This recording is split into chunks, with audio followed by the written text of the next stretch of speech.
L'inadéquation formation-emploi, un défi et une préoccupation majeure pour la jeunesse africaine, surtout francophone, et leurs dirigeants. Ce sujet fait objet de débats ces 10 dernières années face à l'augmentation du taux de chômage, à la difficulté pour les jeunes diplômés de s'insérer dans le milieu du travail et aux besoins non satisfaits des entreprises par manque de compétences adéquates. Pendant longtemps, l'université est restée dans son rôle régalien de former pour former. Aujourd'hui, avec l'évolution du monde et les différentes mutations que nous observons dans le monde, le marché de l'emploi du travail est devenu de plus en plus exigeant. Aujourd'hui, nos universités ne forment plus forcément des personnes qui sont en adéquation avec le monde réel du travail.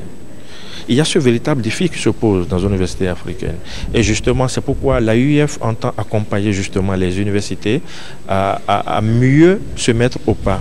Et c'est pour ça, dans notre stratégie 2021-2026, nous portons une attention particulière à la question de l'employabilité des jeunes et de l'entrepreneuriat. Pour éviter le déphasage entre la formation et les besoins des entreprises et résoudre le problème d'employabilité des jeunes sur le continent, des réformes dans le système d'enseignement sont indispensables. Nos différents gouvernants doivent changer les différentes politiques publiques liées à l'enseignement dans nos universités pour davantage introduire la notion de l'entrepreneuriat, pour au moins susciter l'émulation, donner l'envie à des étudiants qui vont dans des facultés classiques d'entreprendre.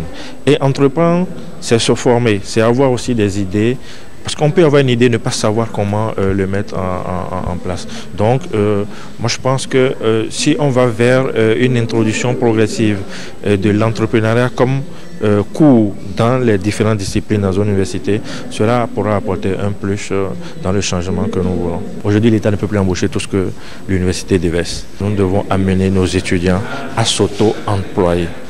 S'auto-employer veut dire avoir des idées novatrices, de bonnes idées pour pouvoir être compétitifs sur le marché. Les pays anglo-saxons ont réussi. Il est donc nécessaire de soutenir et de promouvoir le secteur privé. Aussi, l'enseignement technique et professionnel est à encourager.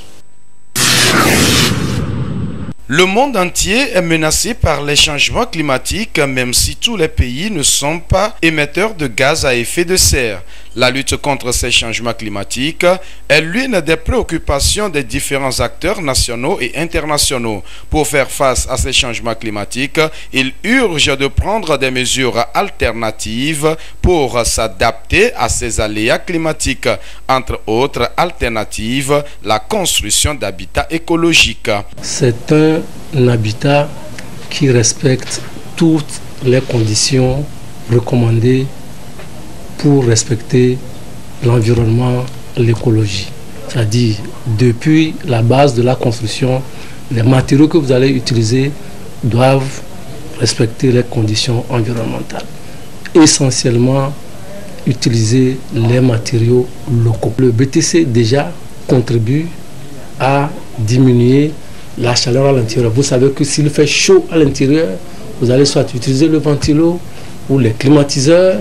Et les climatiseurs, vous savez ce qu'ils laissent échapper, c'est le CO2 et le gaz carbonique, et donc c'est les effets de serre. La réalisation d'un habitat écologique exige un savoir-faire. Elle suppose l'utilisation de matériaux locaux communément appelés matériaux bio. L'utilisation des blocs de terre comprimés.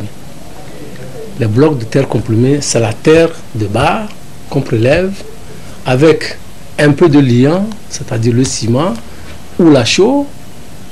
Vous mélangez, vous pressez dans les presses Testaram ou Simbaram et vous avez un bloc de terre comprimé. L'habitat écologique respecte certains critères. Le premier critère, c'est en utilisant au maximum possible les matériaux dits bioclimatiques, les matériaux localement disponibles.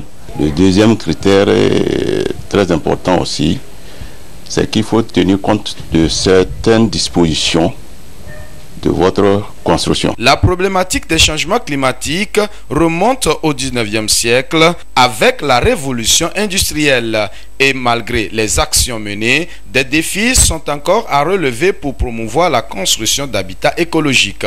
Les gens manquent d'informations. Si vous allez à l'intérieur du pays, vous allez voir que nos parents construisaient essentiellement avec de la terre pétrie et ces habitations sont là.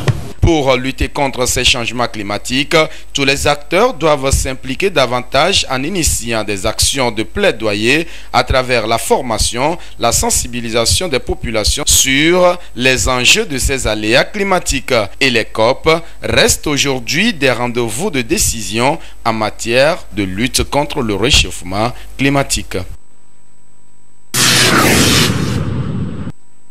C'est lorsque le cœur devient défaillant. Le cœur est incapable de propulser du sang pour pouvoir distribuer aux autres organes. Il s'agit précisément d'une pathologie dénommée insuffisance cardiaque. Selon les spécialistes du domaine, c'est une complication de certaines maladies cardiovasculaires qui touchent les personnes sans distinction d'âge. Chez l'enfant, comme cause, nous avons ce qu'on appelle les cardiopathies congénitales. Ce sont des malformations qui touchent le cœur avec lesquelles l'enfant naît. Une fois que les malformations ne sont pas dépistées tôt ou ne sont pas traitées tôt, cela peut évoluer vers une insuffisance cardiaque.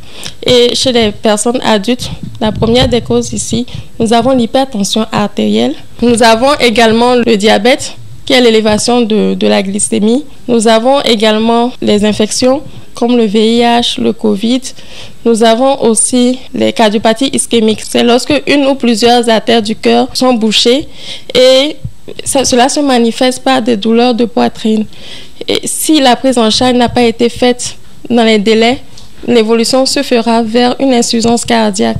Nous avons aussi l'atteinte des valves cardiaques, qui sont des portes du cœur qui permettent au sang d'entrer et de sortir. Si la prise en charge qui est le remplacement valvulaire n'a pas été faite, cela peut évoluer vers une insuffisance cardiaque. Le cœur est le moteur de l'organisme et une anomalie dans son fonctionnement peut entraîner progressivement des conséquences graves si rien n'est fait. L'évolution se fera d'abord vers une insuffisance cardiaque chronique au long terme et cela va entraîner d'autres complications qui sont les troubles du rythme, c'est-à-dire le cœur qui va battre très fort de façon soit régulière ou bien soit de façon désordonnée, ou soit le cœur qui va battre très lentement, ou bien soit des complications thromboemboliques. Lorsque le cœur bat de façon désordonnée, cela peut entraîner la formation des caillots qui vont aller boucher les vaisseaux, qui peuvent entraîner des AVC. Et à un stade avancé, il peut arriver la mort subite, qui est vraiment dramatique. L'insuffisance cardiaque est curable, mais demande beaucoup de moyens financiers, surtout dans les pays en développement comme le Togo. Il est donc préférable de garder le cœur sain pour une bonne circulation du sang dans l'organisme. À cet effet, il est conseillé d'adopter un bon comportement alimentaire. C'est de manger moins gras, de manger moins sucré, moins salé, d'éviter l'alcool, d'éviter la cigarette et aussi de privilégier les légumes et les poissons, volailles, d'éviter les boîtes de conserve parce que c'est vraiment riche en sodium, en sel. La fatigue, le manque d'énergie, l'essoufflement, la confusion ou le trouble de la mémoire, le gonflement de pieds et des jambes sont entre autres signes cliniques de l'insuffisance cardiaque. En cas d'apparition de ces symptômes, il est vivement conseillé de se rendre dans un centre de santé pour un bilan médical.